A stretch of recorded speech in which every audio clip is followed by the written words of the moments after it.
So the title of this talk is How Pseudoscientists Responded to Einstein's Relativity. I found this interesting article at American Institute of Physics. Was Einstein wrong? Yeah. I came upon my searches because it raises a question of whether Einstein is wrong, but really the article is an attack on people deemed pseudoscientists and cranks because they think Einstein's relativity is wrong. It has a voice recording and a transcript of that recording, so let's go through it. So it introduces these people. So here's the transcript, and let's now play the recording.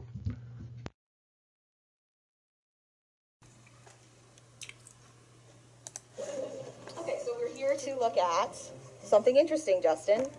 What are we looking at today? It is the Alex Harvey collection on crank theories. I prefer to call it pseudoscience. I'm not familiar with the term crank in physics. Maura, how widely used is the term crank? It's not widely used in that people aren't often talking about cranks, but it is used as someone who kind of is stuck in an outdated theory. And that's kind of a through line for a lot of the pseudoscientists that are represented in this collection, right?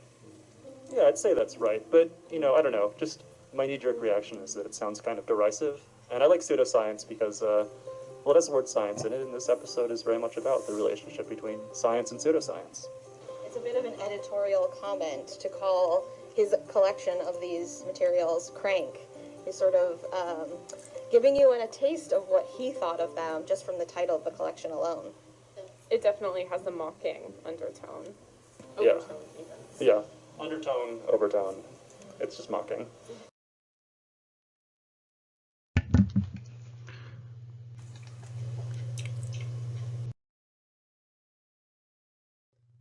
And so the transcript and the recording continues. Okay. And this is Initial Conditions, a physics history podcast. Every physics problem begins with a set of initial conditions that provide the context for physics to happen. Likewise, in Initial Conditions, we'll provide the context in which physics discoveries happen. We'll dive into the history behind the science, of people, places, and events that have been overlooked and largely forgotten. And today we're investigating what we can learn from what some refer to as crank theories, but what we call pseudoscience. Why don't you break it down for us? All right, I'm going to lay down 3 initial conditions for you. Are you ready? I'm ready. Great. The first is new developments in physics in the 20th century. It was a big century for physics, right? Mm-hmm. And I want to talk about one of the biggest developments in the field, the theory of relativity. Okay. And I want to talk a little bit about how relativity reshaped the field. Not looking at traditional scientists, but looking more at pseudoscientists. So the point I want to raise is that Einstein should have been deemed a crank pseudoscientist if they had such terms in 1919, but instead he became famous as a great scientist, physicist. And this is the type of headlines they had back in 1919 when Einstein shot to fame. The headline title is "Lights Always Askew in the Heavens," and the claim they were making is Newton was wrong and Einstein was right. So instead of Einstein being deemed a pseudoscience, anyone disagreeing with him became the pseudoscientists. If you look at the evidence in 1919, it doesn't really back up Einstein. But that doesn't help because the majority of people seem to be believing the evidence did. Anyway, back to the podcast. We continue the podcast. So one initial condition is how pseudoscientists responded to the theory of relativity. Right. So that's absolutely correct. So we're going to be looking at the theory of relativity. and the changes it brought to the field of physics, as well as how pseudoscientists responded. Now, pseudoscience has always been a condition of doing science, right? For as long as science has been done, there have been people who approximate science, but don't get it quite right. And I want to talk a little bit about what they do and don't get right in the 20th century, especially in response to relativity. Okay, got it. So, more specifically, the second initial condition is human tendency to try to do science, but miss a little bit.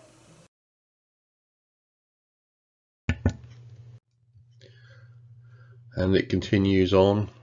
Let's go on with that. That's right. So with that said, let's dive in. Awesome. Today we're going to try to define the term pseudoscience, and a good introduction to the history of pseudoscience and the definition of the term are two books by Michael Gordon, a historian of science at Princeton University. Those two books are On the Fringe, Where Science Meets Pseudoscience, and The Pseudoscience Wars, Immanuel Velikovsky and the Birth of the Modern Fringe. In those books, Gordon defines pseudoscience as a negative category. He finds it easier to define pseudoscience based on what scientists themselves refer to as pseudoscience. And what we find is that, historically, the term pseudoscience has been used differently by scientists at different times to exclude ideas and theories that they consider unscientific for various reasons.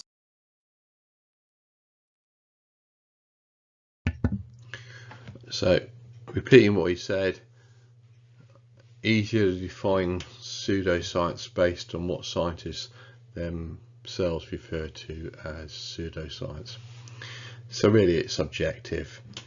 If you agreed that the evidence supported Einstein's relativity of special and general relativity, then you could call yourself a scientist.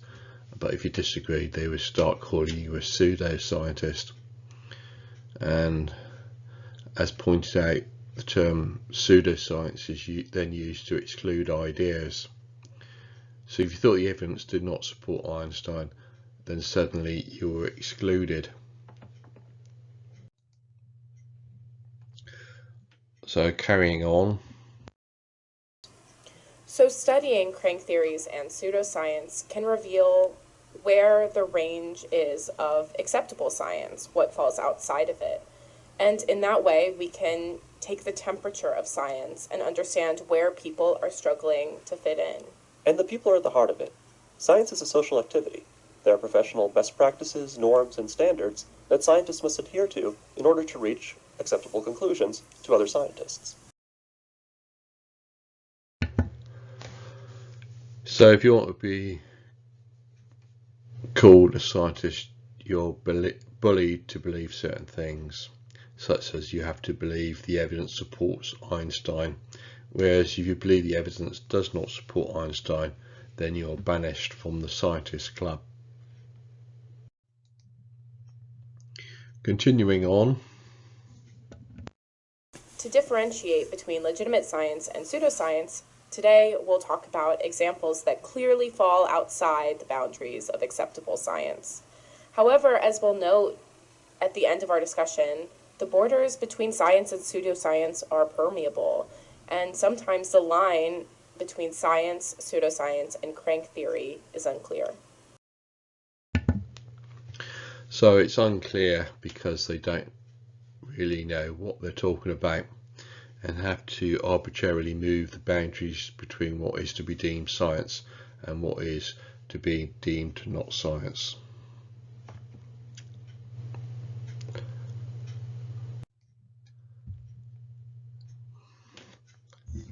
Continuing. In addition to the two books I mentioned a moment ago, this episode is also informed by the archives at the Niels Bohr Library and Archives. In particular, there are two collections that we'll talk about in a moment. One is just a collection of crank theories. These were manuscripts and books that were sent to Alex Harvey, a physicist at Queen's College, but we'll come to him in a moment. The other collection is called the Ralph Hartley Papers, and that one's pretty interesting, but we'll save that for a little later in the episode. As I mentioned, one of these books by Michael Gordon is titled The Pseudoscience Wars, Immanuel Velikovsky and the Birth of the Modern Fringe. And in that book, Gordon was interested in this guy named Immanuel Velikovsky. who was a really interesting figure. He's not a household name anymore, but in the 1960s, 1970s, you might have had a better chance of mentioning him and raising a few eyebrows, especially among people who are interested in science. So I want to talk about Velikovsky, who I think is a paragon of the pseudoscientist, and he was really active in the 1950s, 1960s, and 1970s. He really burst onto the scene in a major way with this book called Worlds in Collision, which was published in 1950. But it was debates over the publication of that book that almost made him a household name. So this is the book, and people today are still interested in Velikovsky's ideas.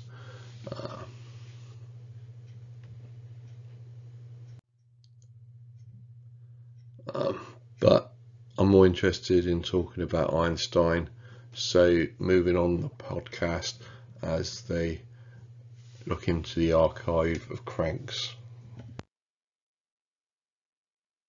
Well, the books in the collection are interesting. Most of them were published by this press called Vantage Press, which is a now-defunct vanity press. And a vanity press is this place where you can pay as an author to get your book published.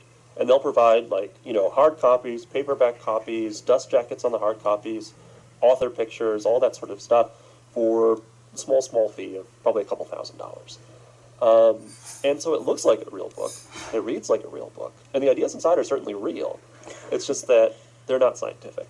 Mm-hmm. But in these cases, the pseudoscience kind of adopt, rather, the presentation and format of really powerful scientific ideas as a means to boost their own legitimacy. The Alex Harvey collection is organized chronologically. But what seems to unite the collection, and this makes sense given Harvey's background, is that first initial condition, an interest among the authors in relativity. Some defend it, most argue against it, and some adapt it to their own purposes. And there are three major themes of the manuscripts in this collection that we'd like to highlight. So what happens with these people who've been called pseudoscience? They have difficulty getting published in science journals, and so then they have to pay to get their books published.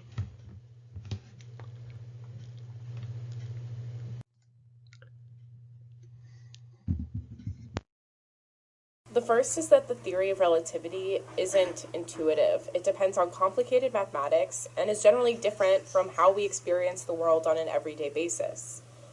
Second, these pseudoscientists believe that because the theory of relativity is unintuitive, it is therefore incorrect, and that they must replace it with a theory of their own. Some go back to older, outdated theories to explain the universe, while others just further complicate the math. And sometimes the theory of relativity can actually be used with, of course, additional complicated mathematics to do miraculous things, like prove the existence of God, verify the stories of the Bible, or build a time machine. Now, the opposition to Einstein's relativity is not organised.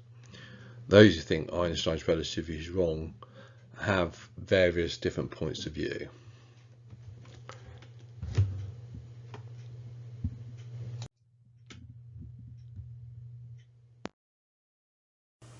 Nearly all of the manuscripts in the collections, then, approach the laws of physics with the assumption that something went fundamentally wrong in the 20th century.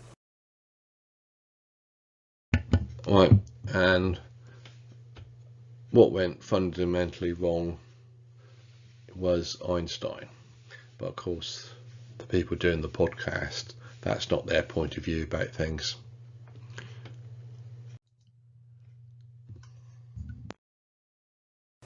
And in turn, these writers use assumptions that run counter to contemporary physics. So the term contemporary physics, that's very interesting, and in this context must mean Einstein's physics. So that those assumptions that run counter to contemporary physics are usually opposed to the assumptions, etc., that Einstein is interpreting as imposing on physics. So it's interesting then the name change they can come up with before Einstein, contemporary physics would have been Newtonian physics, but suddenly when Einstein comes along, contemporary physics becomes Einstein.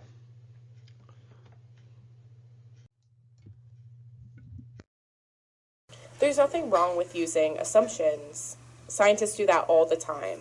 But when scientists use assumptions, they have typically been vetted by their community. And even if they haven't, the peer review process is meant to check that scientists aren't building theories or reaching conclusions on faulty premises. So I think Einstein was not vetted properly. Those who accepted him found themselves okay in the science club, while those that disagreed got banished. So this idea of being vetted, that's really a myth. Einstein, in 1919, his theory is supposed to be dealing with light bending by gravity, and so really that should have been vetted, but it wasn't.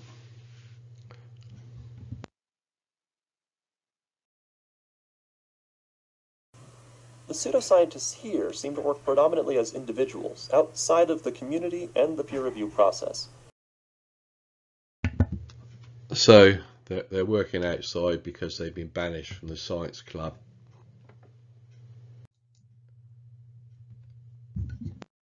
Their lack of membership in the scientific community, with one exception, makes what they do and how they think fundamentally different from how mainstream scientists work. Well, now they're in a different club.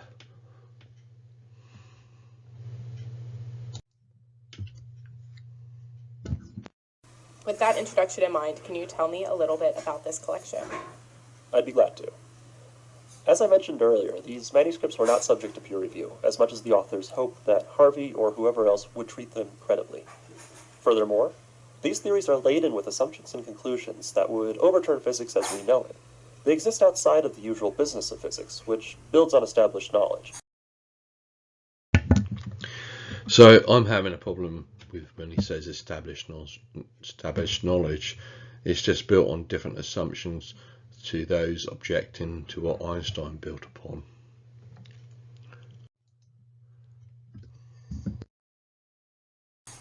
Let's start with the first category, theories that address the unintuitive nature of the theory of relativity.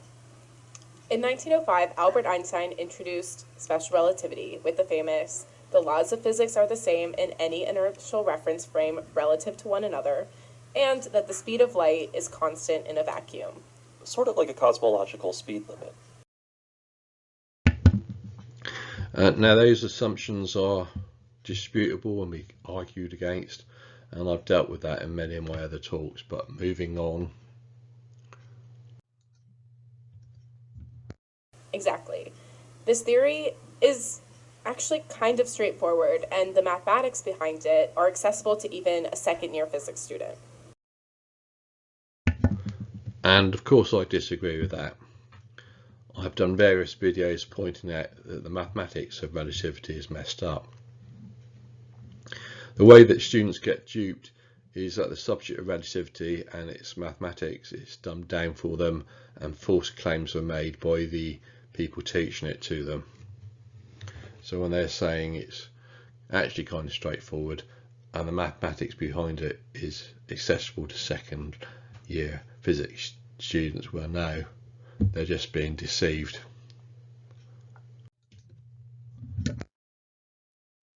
So not really to me.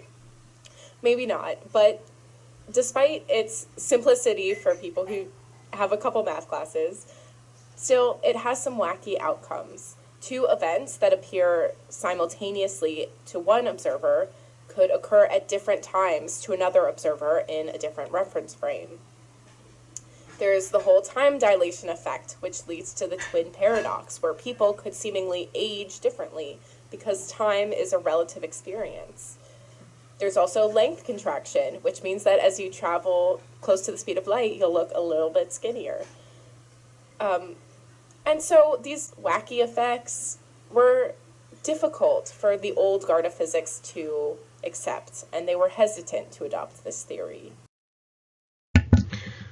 So all these things like twin paradox and the other paradoxes, that all just creates a lot of arguing when you try to discuss it.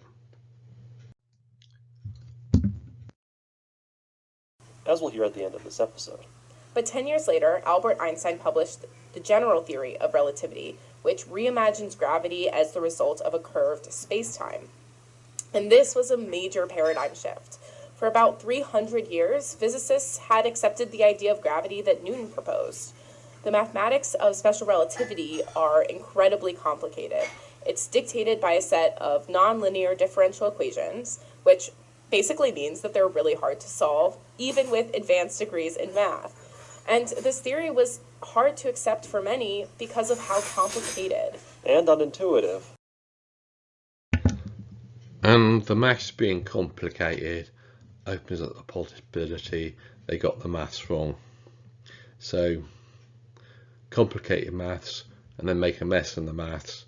And yes, I was saying that's what they did. They just messed up the maths. it is. Exactly. And still, it led to many verified predictions, like gravitational lensing, the precession of Mercury's orbit, and gravitational redshift.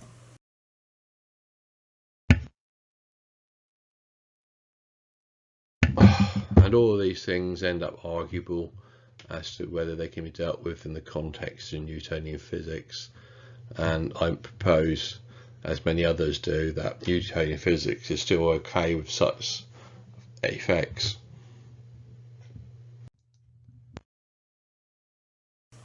Yet, it's an incomplete theory. Right, exactly, it's an incomplete theory, which means to me it's wrong. If it were complete, then it would be right, but incomplete means it's missing things.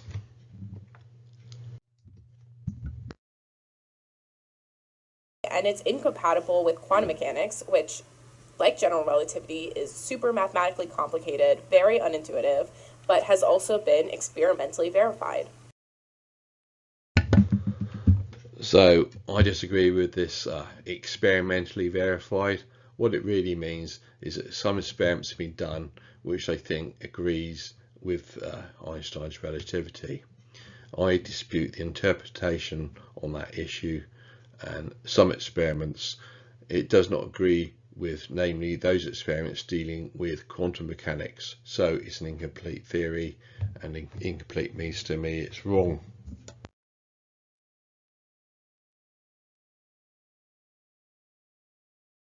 So let's talk about some of these pseudoscientists and how they respond to the theory of relativity. And I want to start with the first manuscript in the collection, titled The Theory of Microgravitational Forces by Ramesh Kumar Agrawal. Ideally, I would like to skip over Agrawal's theory, which is his attempt to replace Einstein's relativity. But what is being said is typical of the things said against others who think Einstein is wrong. Undated and typed up in a bound volume, it comes in at just a few dozen pages. Agrawal writes in the introduction to his manuscript that, "My theory of microgravity is a radical theory of fundamental physics. It is a modification and furtherance of the field theory of gravity having profound impact on almost every branch of modern physics. It grossly refutes Einstein's two theories of relativity in its results. This conflict with Einstein's theories has put my theory into a vicious circle in that the exact mathematical formulation of my theory is possible with total ignorance of Einsteinian relativity, which, a mind accustomed to thinking in terms of Einsteinian relativity, as most present-day physicists are likely to be, may find difficult to digest, and Einsteinian relativity can be absolutely and definitively disproved with the understanding of my theory of microgravity." Wow, this is a pretty huge theory if he's right. Yeah, basically what he's saying is that Einstein is totally wrong and he is totally right. But the theory behind it isn't too important.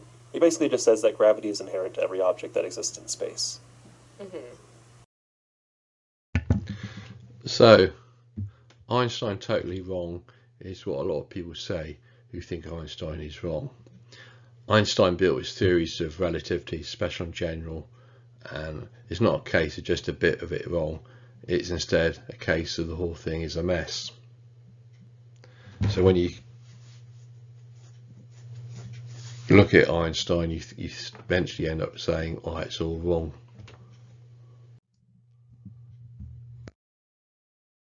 Okay.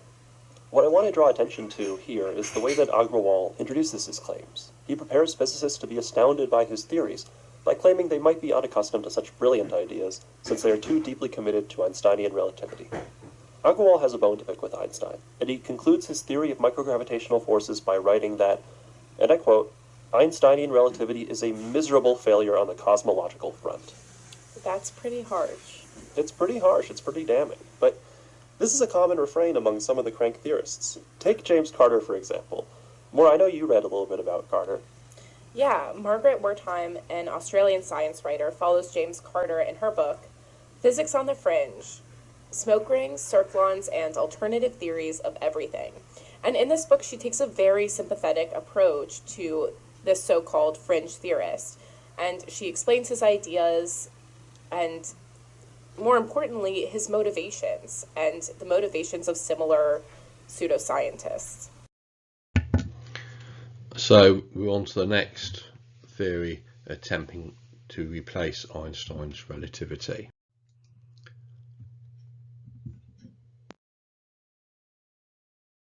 We don't need to spend too much time on Carter. Check out the book Maura recommended by Margaret Wertheim. Carter and Agrawal both openly scorn Einstein. This is of course an unusual and uncommon trait when talking about the legitimate scientific community. Scientists often avoid ad hominem attacks and discuss ideas in cordial and collegial manners. But ad hominems, or at least harsh criticism directed towards individuals rather than their ideas, is common among pseudoscientists. The Niels Bohr Library and Archives has what may be the only copy of a James Carter manuscript in any known library. Carter only published 10 copies of his manuscript, as he writes on the copyright page. This book is titled Why Einstein Was an Ignorant Fool, but perhaps due to spatial limitations, the title is printed on the spine reads, Why Einstein Was an Ignorant F. Okay, Justin, that's not exactly the whole title. The full title is Why Einstein Was an Ignorant Fool. How Einstein, being ignorant of today's experimental physics, was able to fool the world into believing many impossible things like infinite fields, massless photons, downward pointing gravity, equivalent momentum and force, and an instantaneous expanding Big Bang singularity instead of living universe duality. So, unfortunately, when looking at Einstein's relativity and thinking it's all wrong, it then prompts us to look at Einstein himself, and you think the guy's a bit of an idiot for making so much of a mess. And then it becomes, well, you're making an ad hominem against Einstein, but it's all just a follow-on. Einstein's got theory relativity completely wrong. You think, well, the person must be a bit of an idiot to do that, but then you're going to be ignored as making an ad hominem.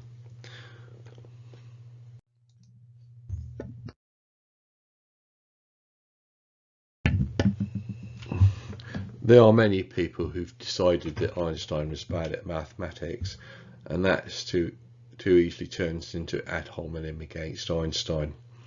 When we look at the mathematics of Einstein's relativity, we, the dissenters against Einstein's relativity, usually deem it's nonsense.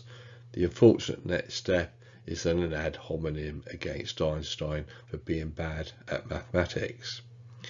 Another consequence, when we dissenters say Einstein was bad at mathematics, there are then defenders of Einstein who come forward and say he wasn't bad at mathematics. This then leads to opposition. Einstein was bad at mathematics, and his defenders who say he wasn't bad at mathematics must be bad at mathematics as well. And that is not really a position where you can win friends with such defenders of Einstein. We can tell from the title that these pseudoscientists like to borrow terms from physics, but often misuse them or interpret them in strange ways. For both Agrawal and Carter, there are attempts to use language to put a veneer of legitimacy over their work. Well, from our point of view, we think Einstein is wrong on relativity and such. We think Einstein misused language. But I personally am close to an investigation. I found there's a difficulty translating him from German into English. and I've done various videos on that saying he has been mistranslated.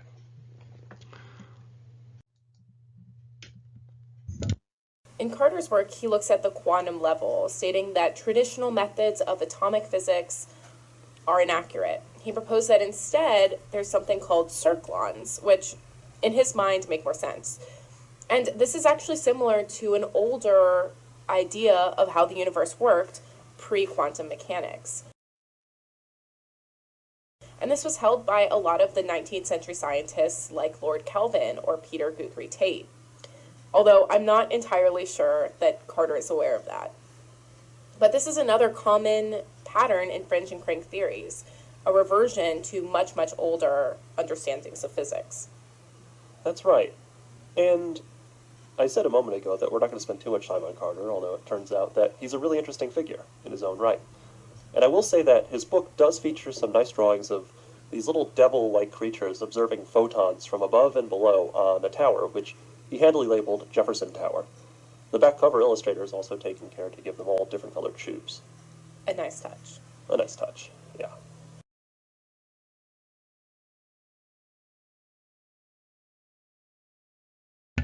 So this is the old theory I think being referred to, and it's an article by a historian of science, and the title of the article is "The Vortex Atom, a Victorian Theory of Everything." Before Einstein, there were physicists working on a unified theory called the vortex atom. It discarded from being taught to physics students after the changes Einstein made to physics. So it's not dealt with in physics education, but it's dealt with in the history of physics classes. So if Carter is going solely by what is taught to physics students, then he wouldn't know he was redoing what is in the history of physics. From my point of view, the vortex atom ties into the work of Boscovich, who I've done several videos on, and Boscovich also gets ignored from what is taught to physics students and is consigned to the history of physics classes.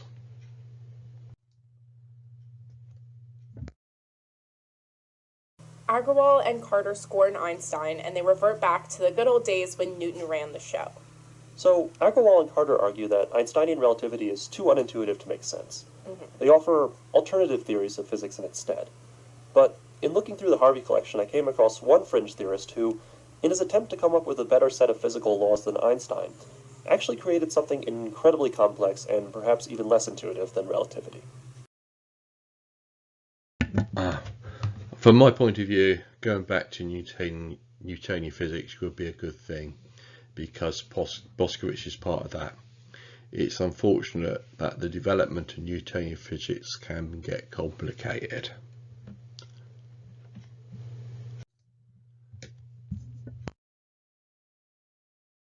I'm excited to hear what that is. So, it's all in the title. In 1990, Dante Escuzzi published Experiment and Logic, the Science of Interpretational Physics with Vantage Press.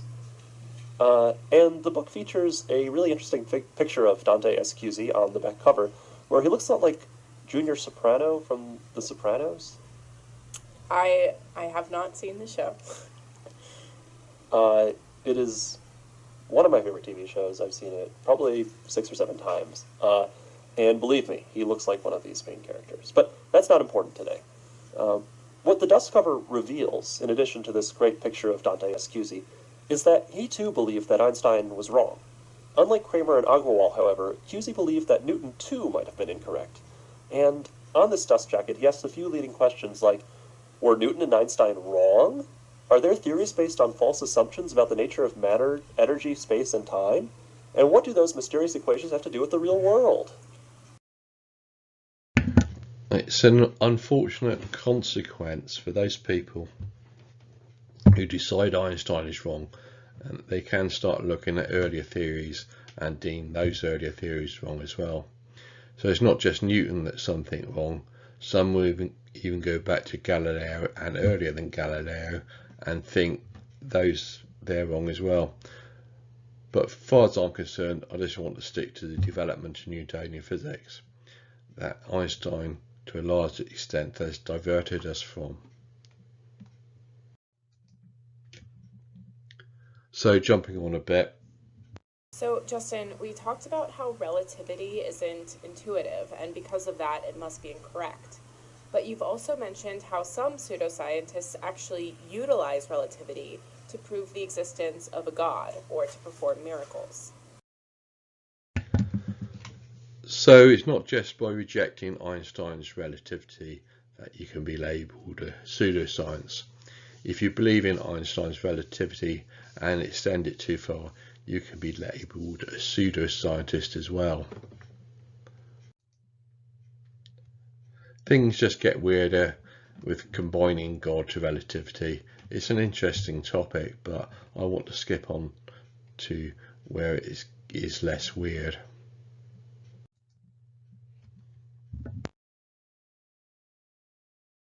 Who was Ralph Hartley? Hartley was an electronics researcher who contributed to the emergence of information theory. Most of his career was spent working for Bell Labs. He was born in 1888, just 9 years after Albert Einstein. As a consequence, during his education and career, he lived through the era when Einstein's theories of relativity emerged and then over time became the consensus understanding among physicists. But Hartley never accepted that consensus. He was not convinced that Einstein's ideas made sense. Instead, Hartley advocated for the older idea of a luminiferous ether, which was commonly accepted in the 19th century as an explanation of how light propagated through empty space. He never abandoned that idea, even while after relativity became the mainstream. What's interesting is that he was born 1 year after a famous experiment, the Michelson-Morley experiment, which ultimately proved that light travels in a vacuum. But even the creators of the Michelson-Morley experiment held firmly to the idea of the luminiferous ether.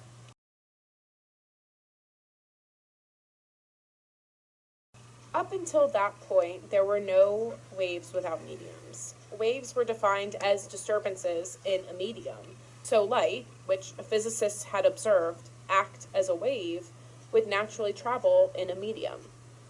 Saying light traveled without a medium would have been as nonsensical as saying a boat could float without water.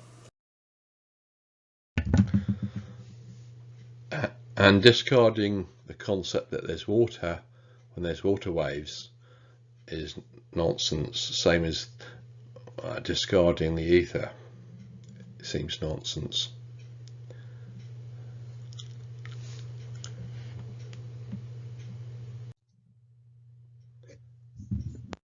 It made sense then that it took many years for physicists to feel comfortable abandoning the luminiferous ether.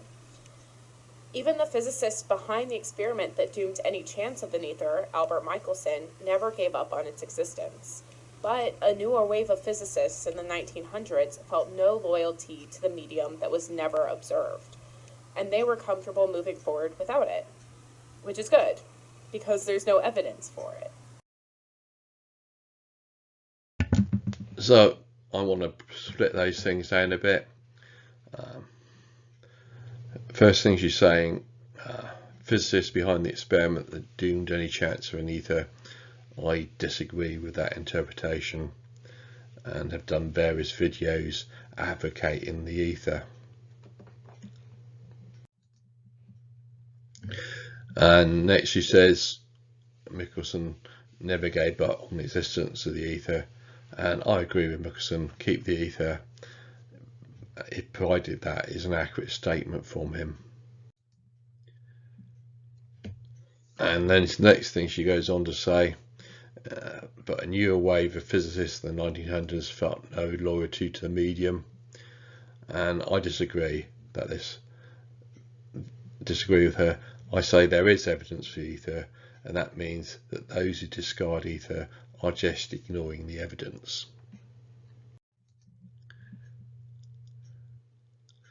And on the ether issue, a lot of it has been dealt with in other of my videos. So carrying on.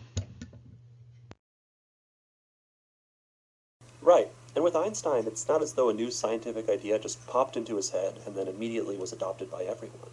The scientific community vets, critiques, more often criticizes, and helps strengthen the original idea. And I disagree. The scientific community did not do a proper job of vetting Einstein's relativity onwards. From 1919, there was a lot of disagreement with Einstein, and the cover-up now is to dismiss the criticism as pseudoscience.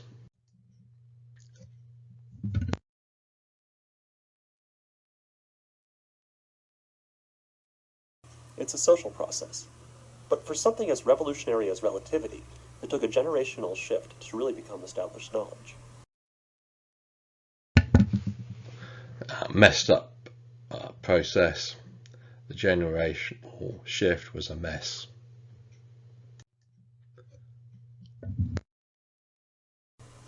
And I want to stress here that Hartley was not a fringe scientist just because he held on to the idea of the luminiferous ether. Calling him so would denigrate the important work that he did in the field of electronics and information theory. So what's happening here is they want to keep some of the things Hartley is saying in his scientific writing and dismiss other parts of what he's saying.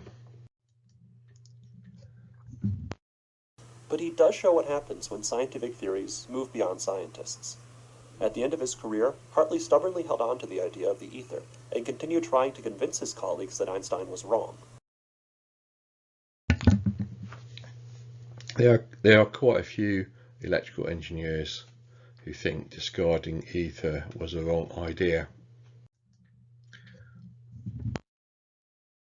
It strikes me that he was part of the generation that embraced relativity, and he still would have been early in his physics career as Einstein's work gained traction. So when did he start to take issue with relativity? The first evidence of Hartley's disagreement with the theory of relativity comes from a heavily edited technical report dating to 1928. On the manuscript, in his handwriting, he referred to the theory of relativity, writing, "Such an identity would probably not have been arrived at by a priori reasoning. To that extent, then we are justified in saying that such a physical interpretation of the assumed equations is not in accord with our intuitive ideas. To the extent that this condition exists regarding the physical interpretation of the equations, this picture of the nature of the universe to which they lead is unsatisfactory."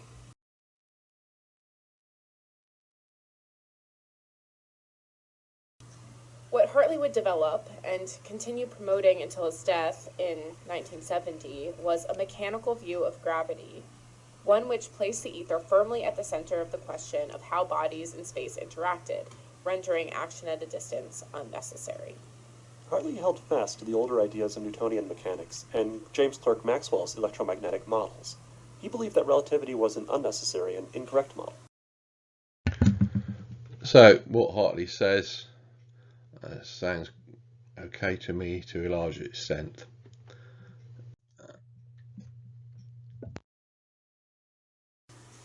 What's interesting with James Clerk Maxwell believed in the ether when he made his electromagnetic models, but they held up even without the ether. So it was like an interesting battle because people were like, well, Maxwell believed in the ether and he made these correct equations, and then realizing that the equations don't need the ether to be successful. So I disagree. It makes more sense to talk of ether in the description of Maxwell's theory rather than discard it. How can such people as this decide the equations don't need the ether to be successful? That makes no sense. The equations make more sense if it's dealing with an ether.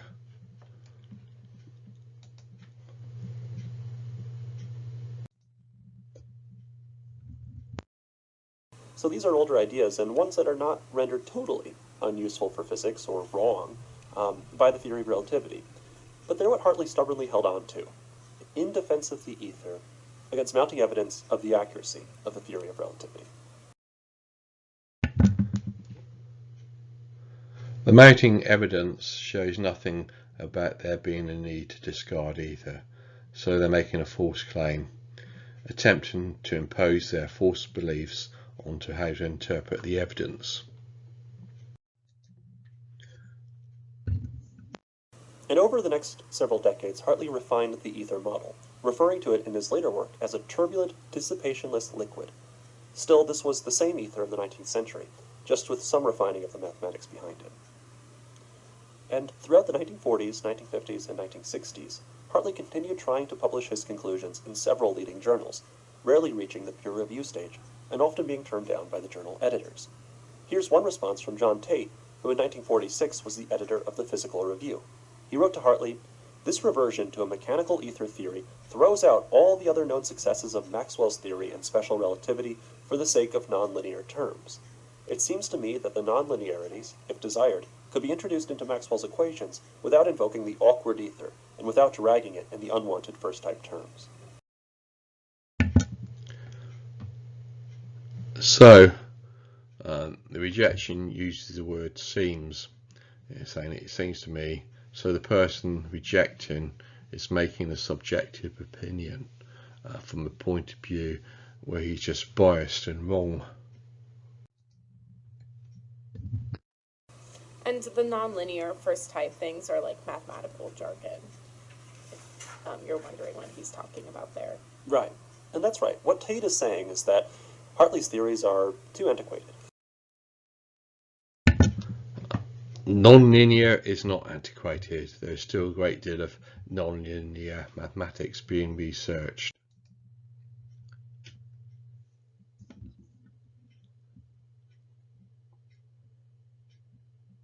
Yeah, and journals act as arbiters of science, for better or worse. They say what gets published and what doesn't.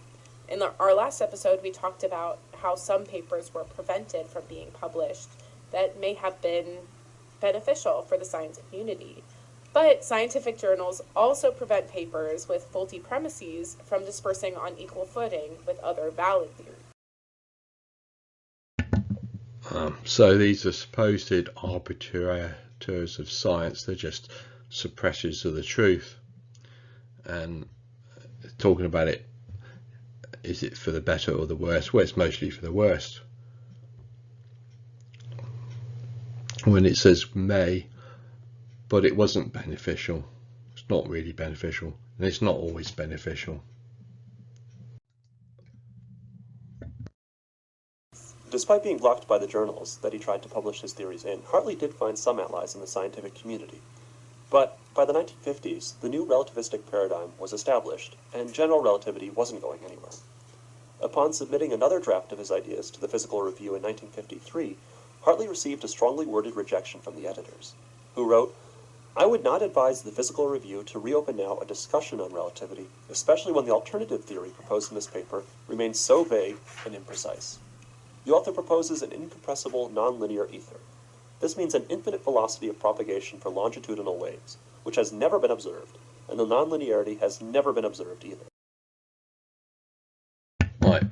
First thing I know, there's not full agreement in the scientific community, and the other things, it sounds just like biased prejudices, and then it's going on to saying things about non-linear ether and so forth, which I find arguable.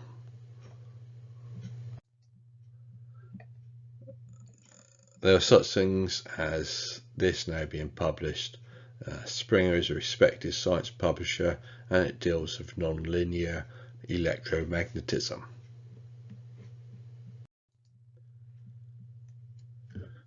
There are now papers published on non-linear electromagnetism, so if there were not such papers in Hartley's day, then he was ahead of in that area, and the peer reviewers suppressing a new branch of physics by rejecting him. If no non-linear electromagnetism was observed in a day, then he was predicting a new effect, and the peer review was suppressing such a prediction. And as for infinite velocity of propagation, mainstream ties itself in knots when it's dealing with the issue of faster than light speed in vacuum. This is where the mainstream ties itself in knots, with the Einstein-Podolsky-Rosen paradox. Experiments involving it may involve faster than light speed c, and so faster than light speed electromagnetic waves, well, maybe that's possible. So he could have been ahead of the curve and suppressed for being ahead. Ahead of the curve means changing before the competitors. And how does he get treated as being ahead of the curve? He gets suppressed in this day, and he's looked at now by historians as talking pseudoscience.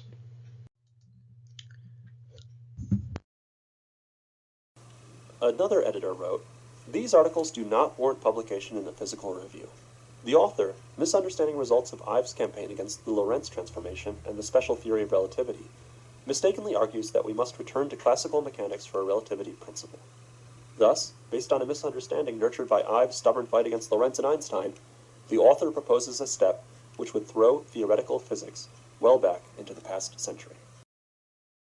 And that's more biased prejudices. Going back to physics before Einstein, I would think progress. Which is perfect if you're a pseudoscientist who likes time traveling. Like Joseph Bonkowski. Exactly. The names aren't so important here. What is important is that the second journal editor is pointing out that Hartley was holding on stubbornly to antiquated science. Science from, as he points out, the past century. And all this is revealing their prejudice. They're not prepared to reconsider physics before Einstein's physics. Hartley finally had a chance to present his theory to a broader audience in 1959, 4 years after Einstein's death, when his paper, A Mechanistic Theory of Extraatomic Physics, was published in Philosophy of Science. The title of the journal is important here. In a number of their responses, the editors of physics journals suggested that Hartley's ideas might be better suited for a philosophical journal, rather than journals that publish the most recent and cutting-edge research in physics. And that's another tactic of believers in Einstein's relativity.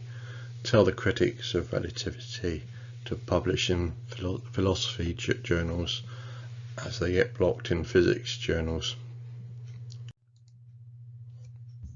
So he finally got published. How were his ideas received? Hartley's publication was well received by a number of individuals, as attested by the fact that he had a number of letters from people around the world celebrating how his theories overcame Einstein, who was wrong, of course. Of course. And he gained some recognition for this rejection of general relativity. Still, the scientific community ignored Hartley's mechanistic model, whereas more scientists seemed willing to engage with Hartley at least on the matter in the 1930s and 1940s. By the late 1950s, the relativistic theory was dominant. Seeking some comments on his research, Hartley sent a manuscript to George Thomson, son of J.J. Thomson. The younger Thomson quickly and briefly replied, "Thank you very much for your letter and reprint. The scheme you suggest has possibilities, and I wish I had time to look into it. Alas, there are so many things to do in a limited day." Very polite. A very polite, very British response. Hartley was never a healthy man, and was prone to what he referred to in his letters as nerve exhaustion that caused him to be laid up for months at a time. He died in 1970, likely holding fast to his mechanistic understanding of the universe. So the problem with the reply is how to interpret it. Either he's genuinely having no time to go into other things, or he just wanted to make a polite excuse to get out of saying anything about the manuscript.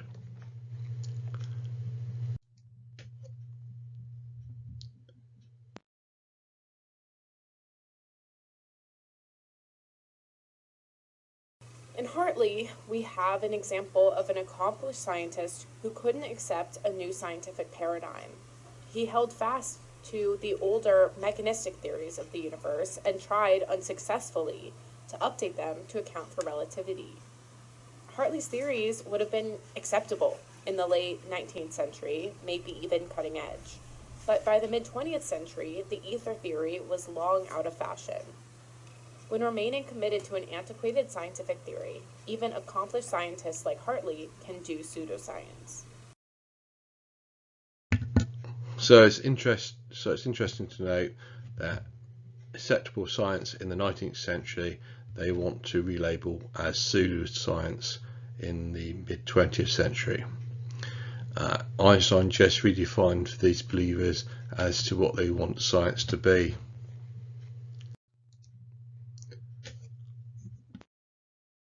Fringe thinkers aren't just oddities. They could help us understand what works in the scientific method and how it functions to both exclude fringe theories while pushing the field of physics forward. Peer review and the social component of doing science doesn't always work perfectly, but it has been pretty good overall in answering questions about the natural world. In fact, its structures are enviable enough to be borrowed and reproduced by these fringe theorists, who tried to have physicists in good standing review their work and perhaps even help them refine their ideas. Even the language and methods that scientists use are borrowed by fringe thinkers. So we can see how science gets messed up. The believers want to ignore criticism of Einstein, and that was the end of the podcast except for goodbyes, etc. So my conclusions are we can see how things were flipped. Ideally, Einstein should have been dismissed as a pseudoscientist and his supposed evidence for his theories in 1919 dismissed as not being convincing. But instead of that, there was a flip between who were the scientists versus who were the pseudoscientists. The supposed evidence for Einstein was accepted, and anybody that went against it suddenly was deemed a pseudoscientist that did not go by the evidence. And when I say suddenly, it was over probably years and years. The evidence really had subjective interpretation attached to it. Interpret the evidence Einstein's way, then you were deemed a scientist. Disagree with that interpretation and you found yourself labelled a pseudoscientist. Science is supposed to be about experimental and observational evidence, but unfortunately that evidence is often open to different interpretations. If you don't agree with how the establishment is bullying you to interpret the evidence, then you can find yourself banished from the science club, and by being banished you don't get allowed to be published in science journals. So I'm now bringing up the issue of underdetermination, and you can get this from the philosophy of science, the main source being Stanford Encyclopedia of Philosophy. And so in the case of Einstein, you're not properly addressing the issue of whether the evidence can still be interpreted by Newton's physics. With that I need to go to Einstein's physics, because evidence can be interpreted by more than one theory. The physics establishment, instead of accepting the evidence can be interpreted by more than one theory, they went for trying to impose that the evidence can only be interpreted by Einstein's physics and resist attempts to reinstate Newton's physics. And that's the end. Thank you. You can see how they block things just by labelling what they don't like as pseudoscience. And that's the end. Thank you.